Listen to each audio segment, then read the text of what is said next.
بسم الله الرحمن الرحیم. السلام علیکم.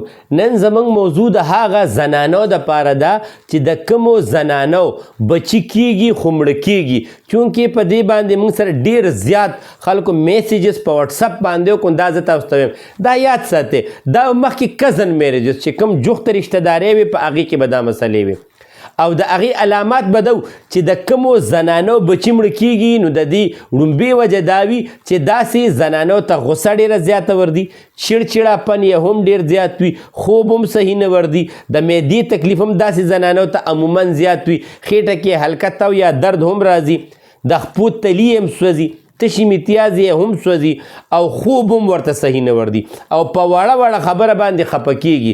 نو داسې او کوروالي ته زړه هم نه کیږي. نو که د داسې زنانو حمل اوم شي نو یا 2-3 میاشتې بعد د هغې گروت نه کیږي، لکه هارت بیټ پکې نه راځي، او که چېرې اوم شي 9 میاشتې بعد دا ماشوم ښه صحیح اوم شي، نو دا ماشوم چې کله پیدا شي د پیدایش نه یو ورځ نیمه روان دی یا د پیدایش په ټایم کې چې کله وشي نو دا ماشوم به مري او د مړ کېدو په چې کله دی مړ شي نو دی رنګ تبدیلی. نو د دې وجوهات څه وي؟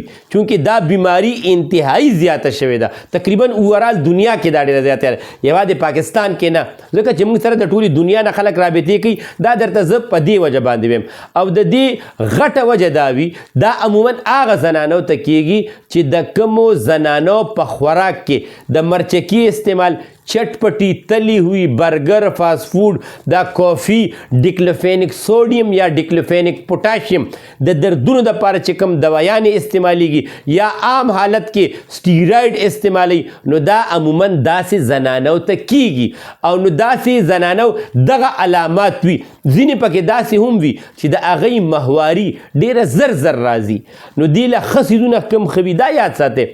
دا دې نه مخکې ما ویډیو کې ویلي که چېرې داسې زنانه د ماسپښین په ټایم کې خپل خوراک روټۍ بند کړي او د روټۍ په ځای دې دا چلو کړي چې ګازرې، مولې، ټیپر، بادرنګ او چکندر دا ځان له کټ کوي او دا خوراک سټارټ کړي. د دې په وجه به د دوی د معدې شکایت هم ټیک کېږي انشاءالله تعالی او د دوی دا تیزابیت به هم کم شي او د جګر یو کمزوري راځي هغه به هم دې سره صحیح شي او دا تشي امتیاز چې کله روک کې یا جلن سره راځي یا سپغو سوځي الله تعالی به دا هم ټیک کړي. که چېرې دغه سرې مسلې چاته هم وي زنانو ته ای خپل الټراساونډ یا خپل ټیسټونه زما واتساپ نمبر 0333 91 38 479 033 91 38479 په دې باندې کال هم کولی شي او په واتساپ کال کې چې ټیسټونه راولېږئ ما ته کال کې زه به مکمل جواب در کوم او الله به خپل فضل کوي انشاءالله. السلام علیکم.